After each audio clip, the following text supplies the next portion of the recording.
आज का ये वीडियो आपकी खेती के नजरिए को हमेशा के लिए बदल देगा। आज हम एक ऐसे दुश्मन की बात करेंगे जो आपकी आंखों के सामने होकर भी आपको दिखाई नहीं देता। एक ऐसा दुश्मन जो जमीन के नीचे चुपचाप आपकी फसल की जड़ों को खा रहा है और आप ऊपर महंगी से महंगी फफूंदनाशक और टॉनिक डालकर अपना पैसा बर्बाद कर रहे हैं। किसान भाइयों, क्या कभी आपके साथ ऐसा हुआ है कि आपने खेत में सबसे अच्छी वैरायटी लगाई, पूरा खाद डाला, लेकिन फिर भी पौधे का विकास रुक गया? क्या आपके खेत में पौधे जगह जगह पीला पड़कर सूख रहे हैं? आप बाजार से फंगीसाइड लाते हैं, डालते हैं, लेकिन कोई रिजल्ट नहीं मिलता। अगर ऐसा है तो सावधान हो जाइए। ये फंगस नहीं है, ये खेती का कैंसर है, जिसे विज्ञान की भाषा में नीमेटोड या सूत्रकृमि कहते हैं। आज के इस विशेष और विस्तृत एपिसोड में हम जमीन के नीचे उतरेंगे। हम माइक्रोस्कोपिक दुनिया में जाकर देखेंगे कि ये नीमेटोड आखिर है क्या, ये कैसे जन्म लेता है, ये कैसे जड़ों के अंदर घुसकर कोशिकाओं को ब्लॉक कर देता है, और सबसे महत्वपूर्ण, क्या इसका कोई पक्का इलाज है? रासायनिक या जैविक, कौन सा तरीका सबसे बेहतर है? अगर आप पॉली हाउस में खेती करते हैं या सब्जी, अनार, अमरूद, पपीता या गन्ने की खेती करते हैं, तो ये वीडियो आपके लिए एक संजीवनी बूटी से कम नहीं है। तो चलिए विज्ञान की गहराई में चलते हैं। नीमेटोड क्या है? What is nematode? सबसे पहले ये भ्रम दूर कर लीजिए कि नीमेटोड कोई केंचुआ या लट है जिसे आप देख सकते हैं। नहीं, नीमेटोड सूक्ष्मदर्शी कीड़े होते हैं। ये इतने छोटे होते हैं कि एक सुई की नोक पर हजारों नीमेटोड बैठ सकते हैं। आप इन्हें अपनी नंगी आंखों से नहीं देख सकते। ये धागे जैसे पतले होते हैं, इसलिए इन्हें हिंदी में सूत्रकृमि कहा जाता है। वैसे तो मिट्टी में हजारों तरह के नीमेटोड होते हैं, जिनमें से कुछ किसान के दोस्त भी होते हैं, लेकिन हमारा दुश्मन है रूट नॉट नीमेटोड, यानी वो कीड़ा जो जड़ों में गांठें बना देता है। ये दुश्मन बेहद चालाक है। ये मिट्टी में कई सालों तक बिना खाए पिए सुप्त अवस्था में पड़ा रह सकता है, और जैसे ही आप कोई फसल लगाते हैं, इसकी नींद टूट जाती है और ये हमला शुरू कर देता है। लेकिन ये हमला कैसे करता है? इसके लिए हमें इसके जीवन चक्र को समझना होगा। निमेटोड का जीवन चक्र, द लाइफ साइकिल। निमेटोड के जीवन चक्र को समझना बहुत जरूरी है, तभी हम इसे मारने का सही समय जान पाएंगे। इसके जीवन की कहानी एक अंडे से शुरू होती है। मादा निमेटोड जो जड़ों के अंदर बैठी होती है, वो एक बार में 300 से 500 अंडे देती है।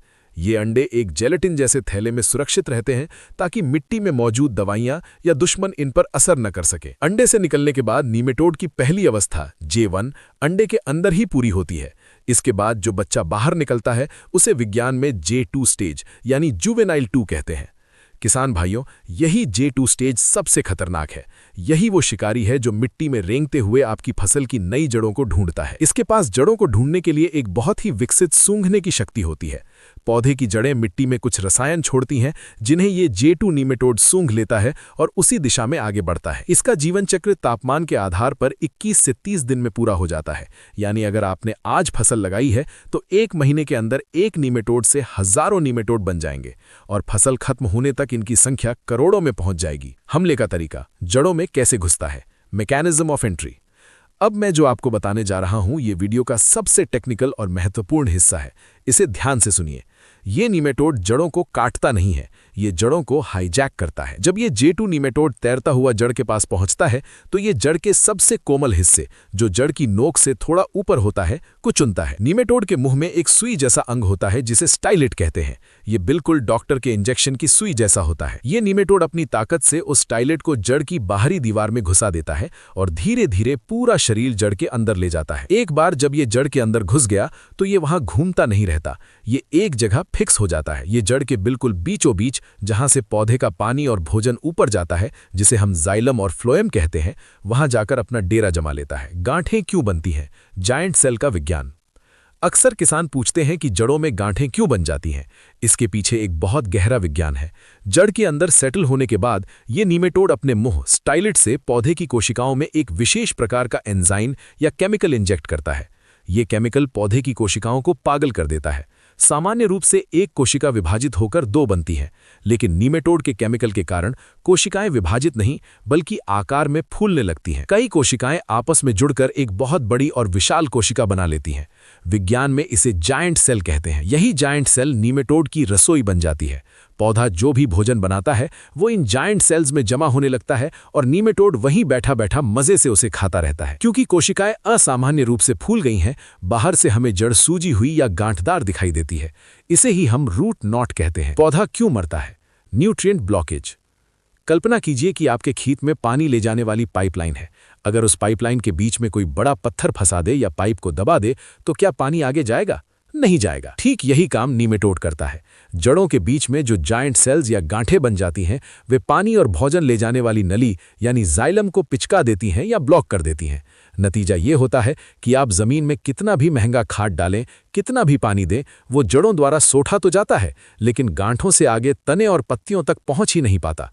पौधा भूखा और प्यासा रहता है। इसलिए नीमेटोड प्रभावित पौधे दोपहर में जब धूप तेज होती है मुरझा जाते हैं, क्योंकि पानी ऊपर नहीं चढ़ पा रहा, और रात में थोड़े ठीक हो जाते हैं।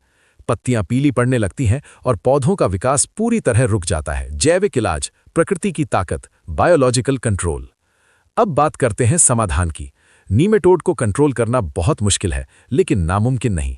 सबसे पहले हम जैविक इलाज यानी बायोलॉजिकल कंट्रोल की बात करेंगे, जो आज के समय में सबसे कारगर और सुरक्षित माना जाता है। जैविक इलाज में हमारे पास दो सबसे बड़े हथियार हैं।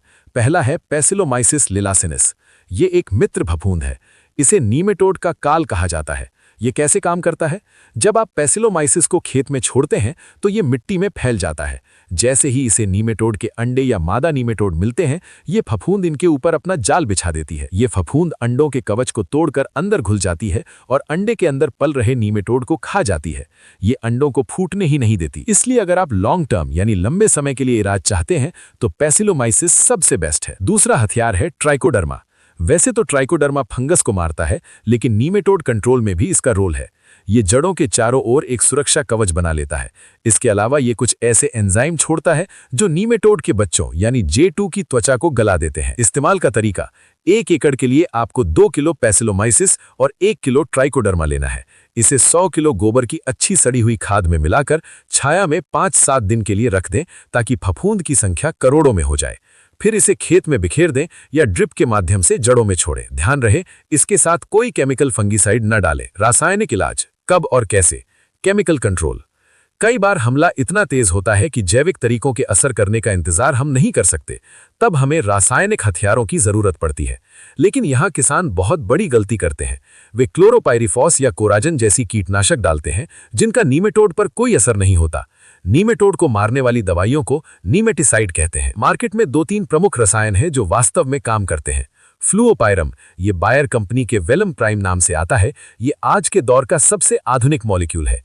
ये नीमेटोड के माइटोकॉन्ड्रिया को ब्लॉक कर देता है, जिससे नीमेटोड को एनर्जी मिलना बंद हो जाती है और वो लकवाग्रस्त होकर मर जाता है।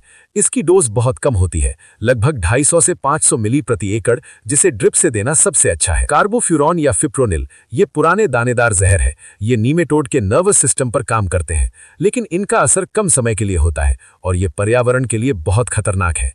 निमिक्स यानी फ्लुएंसोफोन, ये एक नया कॉन्टैक्ट नीमेटिसाइड है जो नीमेटोड को लकवा मार देता है। सावधानी, रासायनिक दवाइयां केवल मौजूद नीमेटोड को मारती हैं, अंडों को नहीं। इसलिए इनका असर 30 से 40 दिन बाद खत्म हो सकता है। कुछ देसी और कल्चरल तरीके: ट्रैप क्रॉप्स एंड प्रिकॉशंस। सिर्फ दवाई ही काफी नहीं है, आपको कुछ खेती की चालाकी भी दिखानी होगी। गेंदे का फूल, ये नीमेटोड का सबसे बड़ा दुश्मन है। गेंदे की जड़ों से अल्फा टेरथिनील नाम का एक रसायन निकलता है जो नीमेटोड के लिए जहर है। अगर आप मुख्य फसल के बीच बीच में गेंदे की कतारें लगा दें तो नीमेटोड गेंदे की तरफ आकर्षित होंगे और मर जाएंगे। इसे ट्रैप क्रॉप कहते हैं। गर्मी में जुताई, समर प्लोइंग। मई-जून की तेज धूप में खेत की गहरी जुताई करके छोड़ दें। नीमेटोड धूप और गर्मी से मर जाते हैं। इसे सोलराइजेशन कहते हैं। फसल चक्र, क्रॉप रोटेशन। एक ही खेत में बार बार सोलेनेसी कुल की फसलें न लगाएं। बीच में मक्का, ज्वार या गेहूं जैसी फसलें लें, क्योंकि इनकी जड़ों में नीमेटोड घुस नहीं पाता और भूख से मर जाता है। तो किसान भाइयों, निष्कर्ष क्या निकलता है? नीमेटोड एक जिद्दी बीमारी है। इसका कोई एक दिन वाला जादुई इलाज नहीं है। अगर आप सोचें कि सिर्फ एक बोतल दवाई डालकर ये खत्म हो जाएगा, तो ऐसा नहीं होगा। आपको एकीकृत प्रबंधन यानी IMP अपनाना होगा। हमारी सलाह ये है कि शुरुआत हमेशा जैविक से करें। खेत तैयार करते समय नीम की खली और पैसिलोमाइसिस का भरपूर इस्तेमाल करें। ये आपकी इंश्योरेंस पॉलिसी है।